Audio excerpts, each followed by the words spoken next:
शेखपुरा में युवाओं के स्किल डेवलपमेंट पर खास ध्यान दिया जा रहा है। इसको लेकर कई कार्यक्रम चलाए जा रहे हैं, जिसमें भारत सरकार की तरफ से संचालित डिजिटल इंडिया कार्यक्रम के तहत कंप्यूटर और इंटरनेट के माध्यम से होने वाले ऑनलाइन प्रतियोगी परीक्षा के लिए युवाओं को तैयार किया जा रहा है। आपको बता दें कि कोरोना काल से देश भर में शैक्षणिक और प्रतियोगी परीक्षाएं ऑनलाइन होने लगी हैं। इन ऑनलाइन एग्जाम में सफल होने के लिए युवाओं को कई टिप्स सिखाए जा रहे हैं। प्रतियोगी परीक्षा सहित डिजिटल जानकारी के लिए गांव की छात्र छात्राओं की रुचि बढ़ी है, जिसका नतीजा है कि अरियरी प्रखंड मुख्यालय में सुदूर गांव से युवक और युवतियां ट्रेनिंग के लिए आ रही हैं और इस कार्यक्रम में बड़े पैमाने पर हिस्सा ले रही हैं। इस कोर्स में बच्चों को जो बेसिक ऑफिस लेवल का स्किल है, जैसे एमएस ऑफिस के अंतर्गत MS Word, MS Excel, MS PowerPoint, ठीक है। उसके बाद इंटरनेट,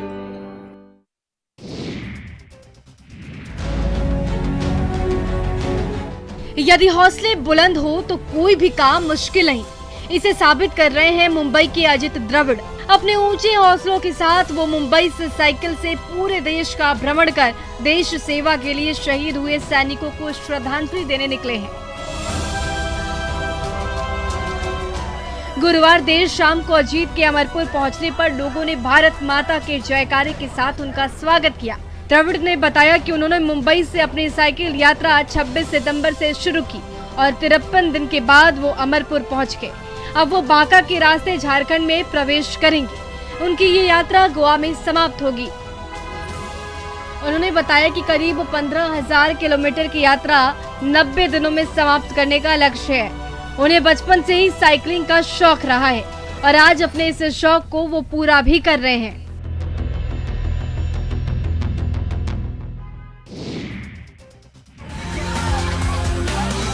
प्रसिद्ध सोनपुर मेले में नौका दौड़ प्रतियोगिता का आयोजन किया गया। सारण जिला प्रशासन के कला संस्कृति एवं युवा विभाग की ओर से इस प्रतियोगिता का आयोजन किया गया, जिसका उद्घाटन वन पर्यावरण और जलवायु परिवर्तन मंत्री तेज प्रताप यादव ने किया। हरी झंडी दिखाकर तेज प्रताप यादव ने प्रतियोगिता में शामिल नाविकों की दौड़ का शुभारंभ किया। ये प्रतियोगिता सोनपुर के पुरानी गंडक पुल से शुरू हुई और काली घाट तक इसका समापन हुआ। इस नौका दौड़ में 15 नावों के साथ 45 नाविकों ने भाग लिया। प्रतियोगिता में प्रथम स्थान पाने वाले वैशाली के छड्डू सैनी, अरविंद साहनी और राजू सैनी को वन पर्यावरण और जलवायु परिवर्तन मंत्री ने 11,000 रुपए नगद और अंग वस्त्र मोमेंटो देकर सम्मानित किया। वहीं सेकंड पोजीशन हासिल करने वाले को 7,000 और तीसरा स्थान पाने वाले को 5,000 रुपए का पुरस्कार राशि देकर सम्मानित किया गया। इस दौरान लोगों की भारी भीड़ देखी गई और लोग भी नौका दौड़ प्रतियोगिता को एंजॉय करते नजर आए।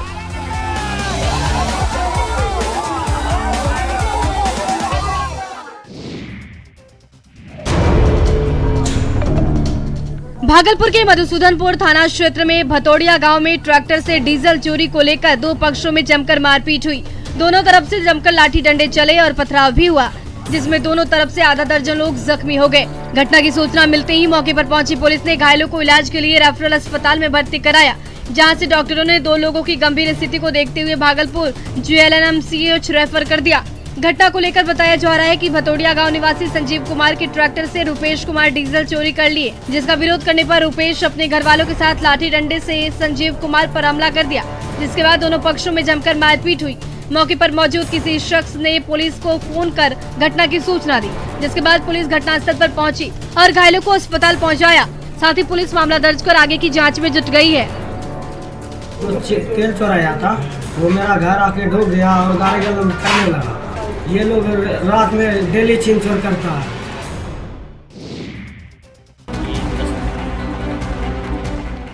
समस्तीपुर के नगर थाना इलाके में वन विभाग की टीम ने गुप्त सूचना के आधार पर कार्रवाई करते हुए बड़ी संख्या में प्रतिबंधित जानवर के छाल सहित जानवरों से जुड़े कई सामानों को जब्त कर लिया। वन विभाग की इस कार्रवाई में दिल्ली की भी एक टीम शामिल थी। दरअसल मारवाड़ी बाजार की एक पूजा सामग्री की दुकान पर छापेमारी की गई और मौके से वन्य जीवों के छाल, कछुए की खोपड़ी, बाघ के नाखून, हाथी के दांत के टुकड़े, सियारी सिंग, उल्लू के नाखून और हिरण की नाभि, कस्तूरी समेत कई अवैध सामानों को जब्त कर लिया गया। वहीं इस कार्रवाई के दौरान वन विभाग की टीम ने दुकानदार श्याम अग्रवाल और उसके कर्मी सुनेश्वर पासवान को गिरफ्तार कर लिया। पकड़े गए आरोपियों से पुलिस हिरासत में पूछताछ कर रही है। वहीं डीएफओ ने बताया कि ये सामग्री पूरी तरह प्रतिबंधित है। साथ ही साथ इस जांच के लिए देहरादून या कोलकाता प्रयोगशाला में भेजा जाएगा। वहीं दोनों आरोपियों के खिलाफ भारतीय वन अधिनियम 1927 के अलग अलग धाराओं में प्राथमिकी दर्ज कर दी गई है।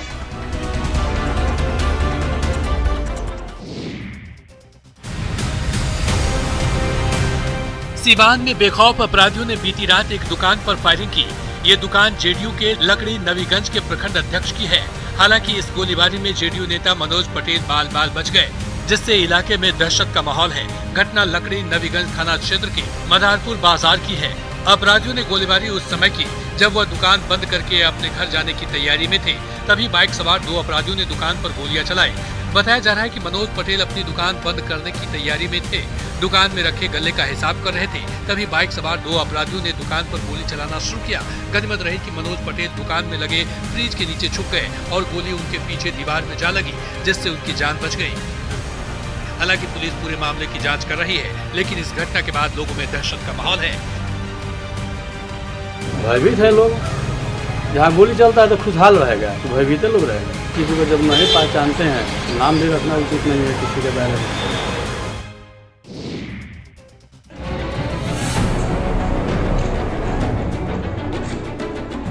बेगूसराय में बेखौफ अपराधियों का आतंक जारी है। ताजा मामला फुलवारी थाना क्षेत्र का है, जहां तरा अड्डा के राजेश राम के साथ मारपीट की गई है। पीड़ित ने आरोप लगाया है कि मुकदमा उठाने को लेकर उसके साथ मारपीट की गई और जब वह मारपीट की शिकायत करने थाना पहुंचा तो पुलिस ने उसे वहां से भगा दिया।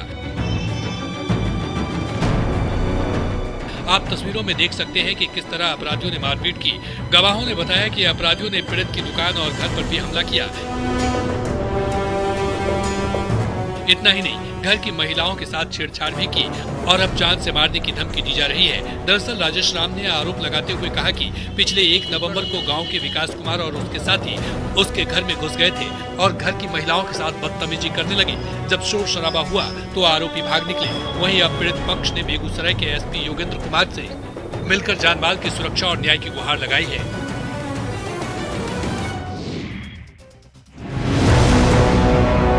नवादा में भूमि विवाद में एक व्यक्ति की गोली मारकर हत्या कर दी गई। घटना रजौली थाना क्षेत्र के बहादुरपुर गांव की है। मृतक की पहचान उदय यादव उर्फ साहिब के रूप में हुई है। परिजनों ने बताया कि उसके गोतिया नरेश यादव से जमीन का विवाद कई वर्षों से चल रहा था। उसका भाई उदय यादव खेत में भैंस चरा रहा था। इसी दौरान नरेश यादव और उसके परिजन सहित बाहर के कई लोग उसे घेर कर खेत में मारना शुरू कर दिया। लोहे की रॉड से वार कर उसे बुरी तरह से घायल कर दिया। बाद में गोली मारकर उसकी हत्या कर दी गई। उसे बचाने के लिए गए उसके भतीजे को भी बुरी तरह से पीटकर घायल कर दिया। मौके पर पहुंचे लोगों ने युवक को अस्पताल पहुंचाया, जिसे डॉक्टर ने पटना रेफर कर दिया है। फिलहाल पुलिस ने शव को अपने कब्जे में लेकर पोस्टमार्टम के लिए सदर अस्पताल भेज दिया है। हत्या के बाद से ही गाँव में शोक का माहौल है। मृतक के परिजन न्याय की मांग कर रहे हैं। पहले विवाद चला था जमीन के बारे में, 2 बार पहले भी वो धमकी उनकी बंदूक के भी दिया था। गोली चला दिया, से कनपट्टी गिर गया। गिरने के बाद से रड उड़ से छुटा दिया। 8 साल का ये मासूम बच्चा मयंक इन दिनों खूब चर्चा में है। मयंक में इतनी प्रतिभा है कि कई दफा तो उसके सवालों में शिक्षक भी फंस जाते हैं। मयंक को हर वो चीज याद है जो शायद जेपीएससी की तैयारी करने वालों को भी ना पता हो। और हैरानी की बात तो ये है कि मयंक को ये चीजें स्कूल में नहीं पढ़ाई गई है, बल्कि ये चीजें उन्होंने खुद सीखी है। मयंक को सभी देशों के राष्ट्रीय ध्वज याद हैं और झंडे का आकार वैसा क्यों है उसे इस बात की भी जानकारी है। इसके साथ साथ एटलस पर लगे सभी देश मयंक को याद है कि किस देश के पड़ोस में कौन सा देश है, समोसे में आलू का विचार कहां से आया से लेकर एनेस्थीसिया क्यों दी जाती है और कब दी जाती है उसे ये भी मालूम है। मयंक बताते हैं कि लॉकडाउन के वक्त उन्होंने YouTube से सारी जानकारी जुटाई है और उन्हें नई नई जानकारी इकट्ठा करना काफी अच्छा लगता है। मयंक के शिक्षक बताते हैं कि ऐसी प्रतिभा कम ही बच्चों में देखने को मिलती है। मयंक में ऐसी प्रतिभा है तो इसे और निखारने का प्रयास किया जा रहा है।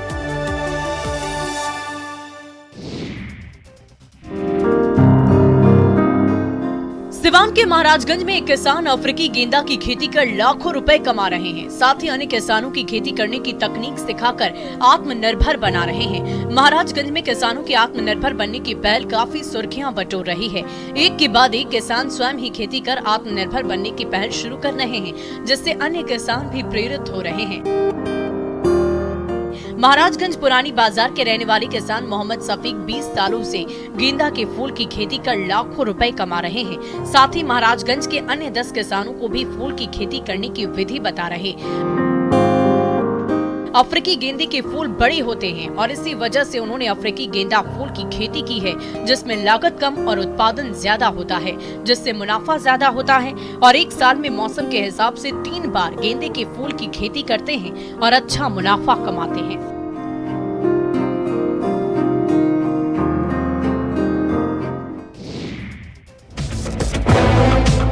बिहार में पूर्ण शराबबंदी है। शराब बनाना, बेचना, पीना या दूसरे राज्यों से यहाँ लाना कानूनन अपराध है। हाल के दिनों में यूपी से गोपालगंज में शराब की तस्करी बढ़ी है। ऐसे में शराब तस्करी पर पूर्ण रूप से रोक लगाने के लिए इस बलथरी चेक पोस्ट के अलावा 7 नए चेक पोस्ट बनाए गए हैं, जहां मद्य निषेध विभाग के अफसरों और पुलिस जवानों की तैनाती की गई है। इतनी सख्ती के बाद भी शराब तस्करों ने अपना गोरख धंधा नहीं बदला। अब दिन में ही पुलिस को चकमा देकर शराब तस्करी का नया इजाद ढूंढ लिया है। देखिए इस तस्वीर को।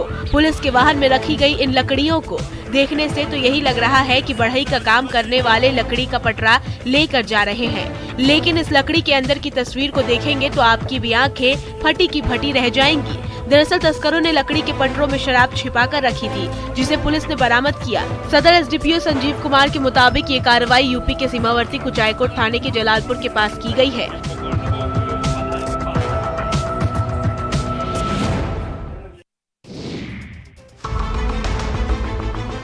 अरवल से फिर अवैध शराब पकड़ाई है। बताया जा रहा है कि एक पिकअप वैन से भारी मात्रा में अंग्रेजी शराब के साथ चालक और उपचालक को पुलिस ने गिरफ्तार कर लिया है। पुलिस ने पिकअप वैन से 76 कार्टन विदेशी शराब जब्त की। दरअसल दिलवारपुर राष्ट्रीय राजमार्ग 139 पर आने जाने वाली गाड़ियों की तलाशी ली जा रही थी, जहां औरंगाबाद की ओर से चलकर आ रही एक पिकअप वैन को रोका गया। पुलिस को शक हुआ कि इसमें अवैध रूप से सामान रखा गया है, तो गाड़ी को जब्त कर थाना परिसर लाया गया। गाड़ी की जांच पड़ताल हुई तो 76 कार्टन विदेशी अंग्रेजी शराब बरामद की गई। शराब माफियाओं ने पुलिस को चकमा देने के लिए पिकअप वैन के अंदर बॉक्स बनाई थी, ऊपर से पुराना टायर रख दिया था। पुलिस ने मौके से 2 लोगों को गिरफ्तार कर लिया है। गिरफ्तार चालक हरियाणा का रहने वाला है। चालक ने बताया कि वो हरियाणा के पानीपत से शराब लेकर मुजफ्फरपुर जा रहा था। पुलिस ने दोनों को जेल भेज दिया है और आगे की कार्रवाई में जुट गई है।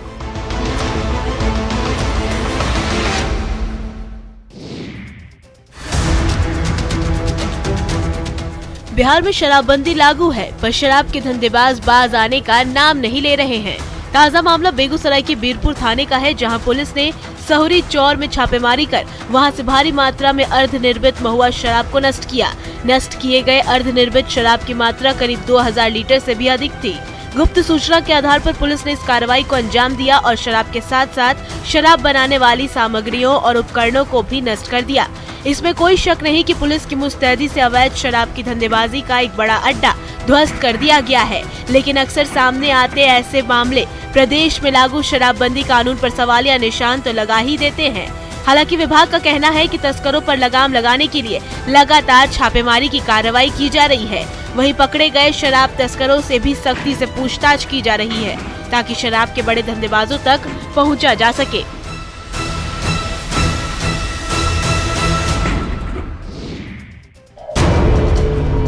अस्पताल के बेड पर एक साथ लेटे इन 3 लोगों को देखिए। देखकर लगता है कि क्या दोस्ती है, जो तीनों बड़े आराम से एक ही बेड पर सो रहे हैं। पर आपको जानकर हैरानी होगी, बेड पर पड़े ये दोनों पुलिसकर्मी हैं, जो अपने साथ एक कैदी को इलाज कराने को लेकर आए थे और उनका इलाज करवाकर बेखबर होकर सोए हैं। लापरवाही की ये तस्वीर भागलपुर की है। दरअसल 0 माइल थाना क्षेत्र के मिराकचक में साल 2019 में हुए एक गोलीबारी कांड में सबौर के नवटोलिया निवासी पवन शर्मा को पुलिस ने गिरफ्तार किया था। हाजत में बंद आरोपी को किसी जहरीले जीव ने काट लिया, जिसके बाद 0 माइल थाना पुलिस उक्त आरोपी को अस्पताल ले गए, जहां उसे भर्ती करा दिया गया। उसके बाद दोनों सिपाही और कैदी एक साथ ही अस्पताल के बेड पर सो गए। ऐसे में बड़ा सवाल ये है कि क्या अपराधी हथकड़ी खोलकर अस्पताल से फरार नहीं होंगे? वहीं मामले में सिटी एसपी ने कार्रवाई की बात कही है।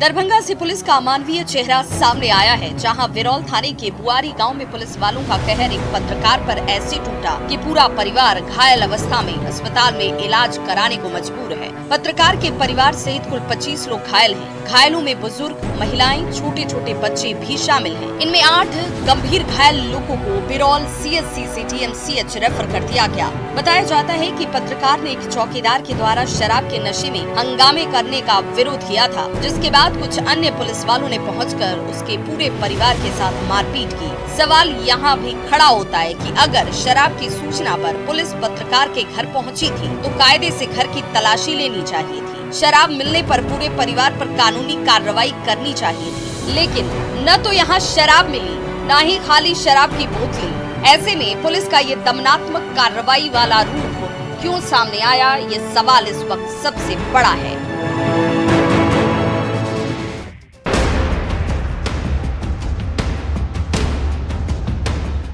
बक्सर से पुलिस की गिरफ्त में एक बुजुर्ग ने आत्महत्या कर ली, जिसके बाद थाने में हड़कंप मच गया है।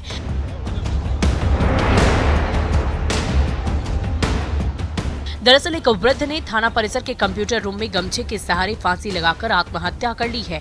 पूरा मामला कोरान सराय थाने का है। बक्सर एसपी नीरज कुमार सिंह ने कार्रवाई करते हुए थाना अध्यक्ष जुनीद आलम को सस्पेंड कर दिया है। बक्सर एसपी नीरज कुमार सिंह ने बताया कि वृद्ध की गिरफ्तारी SC/ST एक्ट के तहत की गई है। मृतक की पहचान कोटवा गांव के रहने वाली 70 वर्षीय यमुना सिंह के रूप में की गई है।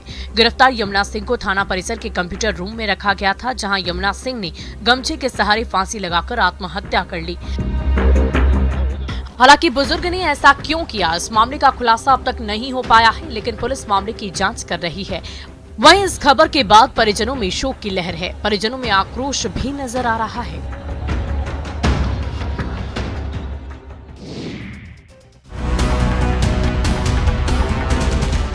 सिमडेगा में PLFI उग्रवादियों का तांडव देखने को मिला। यहां उग्रवादियों ने कोलेबिरा में पावर ग्रिड निर्माण कार्य में लगे JCB और ट्रैक्टर में आग लगा दी, साथ ही दहशत फैलाने के लिए फायरिंग भी की। नवटोली पंचायत में कोलेबिरा हरिजन कॉलोनी के पास पावर ग्रिड बन रहा है। उग्रवादियों ने रात के करीब 11:30 बजे हमला बोला। इस दौरान तैनात गार्ड से निर्माण कार्य के बारे में जानकारी दी और फिर पेट्रोल डालकर JCB और ट्रैक्टर को आग के हवाले कर दिया। वहीं नक्सली पर्चा भी चिपका दिया। घटना की जानकारी मिलने पर पुलिस की टीम मौके पर पहुंची। लेवी की मांग को लेकर घटना को अंजाम देने की आशंका जताई जा रही है। वहीं घटना की सूचना मिलने के बाद SI सुमन पांडे घटना स्थल पर पहुंचे। बताया जा रहा है कि उग्रवादी घटना को अंजाम दिए जाने के बाद उग्रवादियों ने दहशत फैलाने के लिए 2 राउंड हवाई फायरिंग भी की है।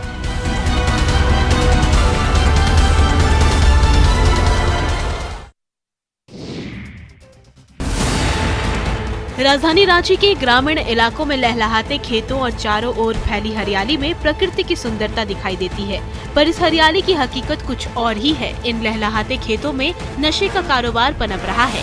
नशे के सौदागर बेधड़क वन विभाग की जमीन पर अफीम की खेती कर रहे हैं। हैरानी की बात तो ये है कि पुलिस और नारकोटिक्स विभाग को इसकी पूरी जानकारी है, पर कार्रवाई के नाम पर सिर्फ नजर रखने की बात कही जा रही है। अफीम की खेती में नक्सलियों का भी बड़ा हाथ होता है। वो गांव के भोले भाले ग्रामीणों को लालच देकर उन्हें इस कारोबार में शामिल कर लेते हैं। इन सारी बातों से प्रशासन का हर महकमा अच्छी तरह वाकिफ है, फिर भी कोई ठोस कदम नहीं उठाए जा रहे। ऐसे में कई सवाल भी खड़े होते हैं। जब पुलिस और नारकोटिक्स विभाग को इस पूरे खेल की जानकारी है तो समय रहते कोई एक्शन क्यों नहीं लिया जा रहा? मिली जानकारी के अनुसार जिन जगहों पर इन नशे की खेती हुई है, उन इलाके के लोग इस फसल को लगाने के लिए पहले से ही तैयार रहते हैं और दूसरी खेती से दूरी बना लेते हैं, क्योंकि इसमें मुनाफा भी ज्यादा होता है।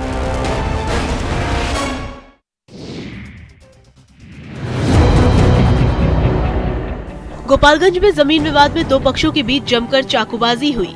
इस घटना में 11 लोग घायल हो गए। घटना कुचायकोट थाना क्षेत्र के सिरिसिया गांव की है। बताया जाता है कि धान काटने के दौरान खेत में 2 पक्षों के बीच हिंसक झड़प हो गई। झड़प के दौरान दोनों पक्षों से लोगों ने एक दूसरे पर चाकू, फरसा और लाठी डंडे से हमला कर दिया। घटना में एक महिला समेत 11 लोग जख्मी हो गए, जिन्हें इलाज के लिए सदर अस्पताल में भर्ती कराया गया है। इस मामले में सदर एसडीपीओ संजीव कुमार का कहना है कि दोनों पक्षों से प्राथमिकी दर्ज कर कार्रवाई की जाएगी। बताया जाता है कि सिरसिया गांव निवासी हीरालाल राम और उनके ही गांव के रामाज्ञा राम के बीच गाली गलौज से विवाद शुरू हुआ था। विवाद इतना बढ़ गया कि दोनों के बीच खेत में ही मारपीट शुरू हो गई। इस दौरान दोनों पक्ष के लोगों ने एक दूसरे पर चाकू और धारदार हथियार से हमला कर दिया। वहीं इस मामले में सदर एसडीपीओ संजीव कुमार का कहना है कि दोनों पक्षों की तरफ से प्राथमिकी दर्ज कर कार्रवाई की जाएगी।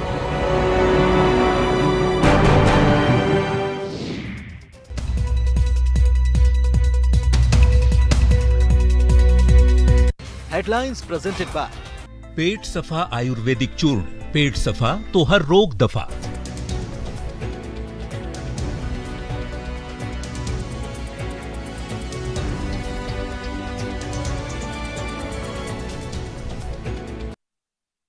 हेडलाइंस प्रेजेंटेड बाय पेट सफा आयुर्वेदिक चूर्ण, पेट सफा तो हर रोग दफा।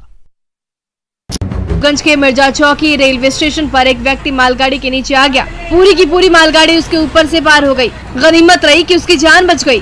दरअसल शराब के नशे में एक व्यक्ति मालगाड़ी के नीचे होकर पटरी पार कर रहा था। इसी दौरान अचानक मालगाड़ी खुल गई और व्यक्ति उसी बीच फंस गया। जान बचाने के लिए व्यक्ति दोनों पटरियों के बीच ही लेट गया, जिससे उसकी जान बच सकी। मालगाड़ी के गुजरने के बाद वो प्लेटफॉर्म पर पहुंचा और वहीं पर लेट गया। व्यक्ति के ऊपर से मालगाड़ी के गुजरने का ये वीडियो सोशल मीडिया पर वायरल हो रहा है। न्यूज़ 18 आपसे अपील करता है कि इस तरह से अपनी जिंदगी को खतरे में न डालें, क्योंकि जान है तो ही जहान है। गोपालगंज में कपड़ा दुकानदार और ग्राहक के बीच जमकर मारपीट हुई। मारपीट के दौरान दोनों पक्षों से 4 लोग जख्मी हो गए। घटना नगर थाना क्षेत्र के सिनेमा रोड की है। घटना के दौरान मारपीट का वीडियो वायरल हो गया। वायरल वीडियो रविवार की शाम की बताई जा रही है। बताया जाता है कि सिनेमा रोड स्थित बाबा बाल खंडेश्वर मंदिर के समीप कपड़ा दुकानदार और ग्राहक के बीच कपड़ा खरीदने को लेकर कहासुनी हुई, जिसके बाद दोनों के बीच मारपीट शुरू हो गई। देखते ही देखते दोनों पक्षों से लोग पहुंच गए और झड़प शुरू हो गई। इस दौरान वहां लोगों की भीड़ जुट गई। घटना के दौरान किसी ने पूरी घटना का वीडियो बना लिया और वायरल कर दिया। न्यूज़ 18 इस वायरल वीडियो की पुष्टि नहीं करता। वहीं इस मामले में नगर इंस्पेक्टर ललन कुमार ने कहा कि पुलिस को लिखित शिकायत नहीं मिली। लिखित शिकायत मिलने पर मामले की जांच कर कार्रवाई की जाएगी। साथ ही पुलिस पूरे मामले की जांच में जुट गई है।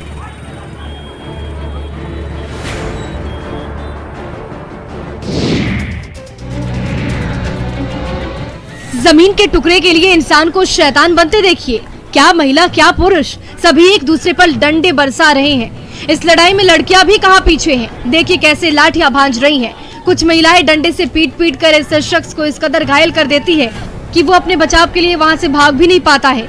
जमीन के लिए खूनी संघर्ष की ये तस्वीर गिरिडीह से सामने आई, जहां गांडेय प्रखंड के घाटकुल गाँव में जमीन विवाद को लेकर 2 चचेरे भाइयों में खूनी संघर्ष हुआ। जमीन को लेकर 2 चचेरे भाई इस्माइल मियां और निजामुद्दीन मियां का परिवार आपस में भिड़ गया।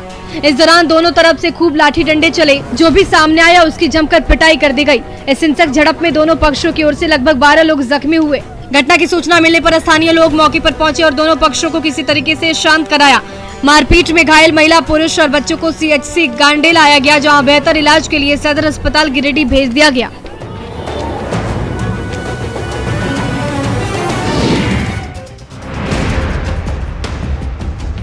कटिहार में इन दिनों चोरों का आतंक बढ़ता जा रहा है। चोर बेखौफ होकर चोरी की घटना को अंजाम दे रहे हैं। वहीं नगर थाना क्षेत्र के चौधरी मोहल्ला जनहित गैस एजेंसी में लूटपाट का मामला सामने आया है। चोरों ने एजेंसी का ताला तोड़कर 2,62,000 रुपए नगद, लैपटॉप और डेस्कटॉप की चोरी की है। हालांकि चोरी की पूरी तस्वीर CCTV में कैद हो गई है। तस्वीरों में देखा जा सकता है कि कैसे चोर एजेंसी में घुसते हैं और सामान की चोरी करने लगते हैं। चोर हर दराज और अलमारी पर हाथ साफ करते दिखाई दे रहे हैं। इसके बाद एक चोर सामान ले जाने के लिए पॉलिथीन भी निकालता है और उसमें सामान रखने लगता है। दोनों चोर उसके बाद गल्ले पर हाथ साफ कर लेते हैं और पैसे निकाल लेते हैं। साथ ही सामान समेटकर चोर फरार हो जाते हैं।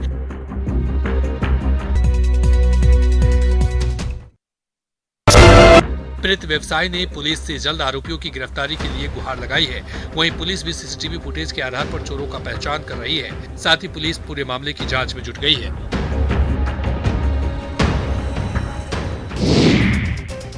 बक्सर में सनातन संस्कृति समागम के मंच पर पहुंचे केंद्रीय राज्य मंत्री अश्विनी कुमार चौबे को अव्यवस्था देखकर गुस्सा आ गया। वे माइक देने वाले शख्स पर अपना गुस्सा निकालते और धक्का देते दिखे। दरअसल कार्यक्रम के दौरान पोडियम की माइक खराब हो गई, जिससे अश्विनी कुमार चौबे नाराज हो गए और जब उन्हें दूसरा माइक देने के लिए एक शख्स सामने आया तो उन्होंने दूसरी माइक देने वाले के हाथ से माइक झटक कर उसे धक्का दे दिया। ये वीडियो तेजी से सोशल मीडिया पर वायरल हो रहा है। इस वीडियो में देखा जा सकता है कि पोडियम पर बोलने के लिए मंत्री जी जैसे ही पहुँचते हैं, माइक से आवाज ही नहीं आ रही। इसके बाद पहले से पोडियम के पास खड़ा व्यक्ति तेजी से जाकर मंत्री जी को दूसरी माइक देता है। इतने में मंत्री जी उसके हाथ से ही माइक को छीन लेते हैं और कुछ बोलने से पहले उसे धक्का दे देते हैं। स्थानीय सांसद व्यवस्था को लेकर अपनी नाराजगी दिखाते सामने आए। इस घटना को कैद कर किसी शख्स ने वीडियो बनाया और उसे सोशल मीडिया पर डाल दिया, जो इस वक्त जमकर वायरल हो रहा है।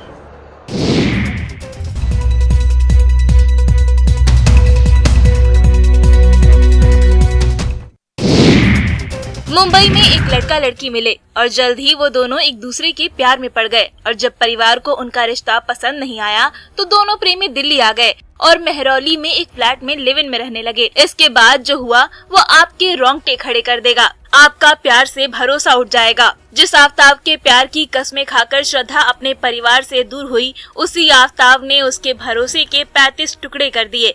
आफ्ताब ने अपने लिव इन पार्टनर श्रद्धा की बड़ी बेरहमी से हत्या कर दी।